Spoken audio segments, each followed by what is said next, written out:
जिसे अपने घर का रोशनदान कहते हैं, अपने घर का रोशनदान कहते हैं। प्रिय महोदय प्रधानाचार्य जी, सभी उपस्थित लोगों का मैं स्वागत करती हूँ। मैं खुशी से कक्षा 8वीं से 26 जनवरी के इस पावन अवसर पर अपनी कुछ पंक्तियाँ आपके साथ साझा करना चाहूंगी। चलिए बात करते हैं आजादी की। आजादी का असली महत्व वही समझ सकता है जिसने कभी गुलामी की हो। यूं तो हमारा देश 1957 में ही आजाद हो गया था।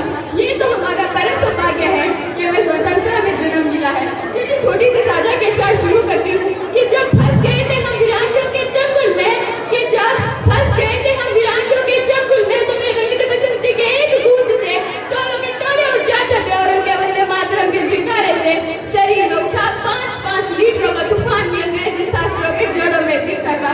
अरे जनाब, अब तो घर के हालात यूं होने पर अब तो वो विधवा भी कहने लगी कि प्यार भी भरपूर गया, मांग का तो सिंदूर गया, कि प्यार भी भरपूर गया, मांग का तो सिंदूर गया। नन्हे निहारों की तो लंगोटियां चली गई, छोटी छोटी बेटियों की तो चोटियां चली गई। अरे बाप की कमाई गई, भाई की बटाई गई, ऐसा विस्फोट हुआ गई जिसमें की तो चोटियां चली गई। अरे आपके लिए तो इंसान मरा है जनाब, किंतु मेरे घर की तो रोटियां चली गई, मेरे घर की तो रोटियां चली गई।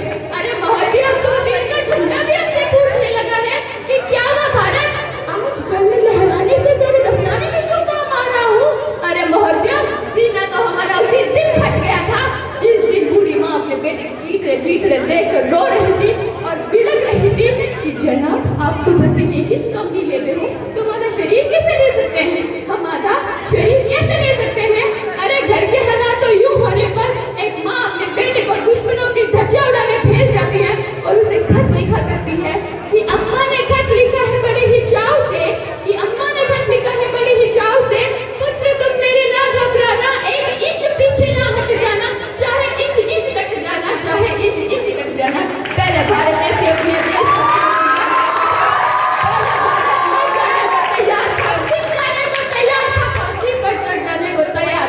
किंतु आज भारत मर जाने को नहीं कहता, मिट जाने को नहीं कहता, फांसी पर चढ़ जाने को नहीं कहता। अरे मैं तो कहती हूँ जो व्यक्ति अपना काम पूरी लगन, पूरी ईमानदारी और पूरी श्रद्धा से करे, वो एक सच्चा देशभक्त कहलाता है, वो एक सच्चा देशभक्त कहलाता है। हम आज भी ऐसे समाज में जी रहे हैं जहाँ पर पत्थर की तो मूर्ति को लगते हैं 56 भोग और भूखे प्यासे लंगे सो जाते हैं लोग, लंगे सो जाते हैं लोग। मजदूर को मजदूर मानिए, मजबूर नहीं, गरीब को काम दीजिए, दान नहीं। अगर दान पुण्य देने का इतना ही शौक है तो जीते जी रक्तदान दीजिए और मरने के बाद अंग दान दीजिए। किसी मरते हुए को जीवन दान दीजिए, किसी मरते हुए को जीवन दान दीजिए। अरे आप कहते हो कि साल में 2 बार तिरंगा लहराने को कोई देशभक्ति कहा जाता है, या मैं कहती हूँ कि वो बच्चा फुटपाथ में लंगे पांव ट्रैफिक की छांव में तिरंगा बेच रहा है, क्या आप उसको अपनी देशभक्ति कहोगे। अरे जनाब, वो देशभक्ति नहीं, उसके पेट की भूख की शक्ति है जिससे वो काम करने के लिए मजबूर कर रही है।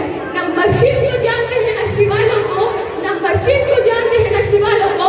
जनाब, जो पेट से भूखे होते हैं वो खाली टुकड़े की दीवालों को जानते हैं, वो खाली टुकड़े की दीवालों को जानते हैं। आप जानते हो क्यों वो देशभक्त हमारे लिए सीने पर गोलियां खा जाते हैं, क्यों वो देशभक्त दूसरों के लिए अपनी जान न्यौछावर कर देते हैं। इस क्यों का जवाब छुपा है उस वर्दी में जो हिंदुस्तान के आदमी वर्दी उठाते समय उस वचन को उठाते हैं कि हाँ, मैं शपथ लेता हूँ कि मेरे हर काम से पहले हिंदुस्तान रहेगा, मैं जहाँ भी हूँ मेरे दिल में हमेशा हिंदुस्तान रहेगा, हमेशा हिंदुस्तान रहेगा। अरे हुआ प्रबल एक दिन ऐसा तो पाकिस्तान भी हिंदुस्तान जिंदाबाद कहेगा, अरे हुआ प्रबल एक दिन ऐसा तो पाकिस्तान भी हिंदुस्तान जिंदाबाद कहेगा। अरे पाकिस्तानी क्यों, सारा जहान हिंदुस्तान जिंदाबाद कहेगा, सारा जहान हिंदुस्तान जिंदाबाद कहेगा। महोदय, मैं अपने अंतिम पंक्ति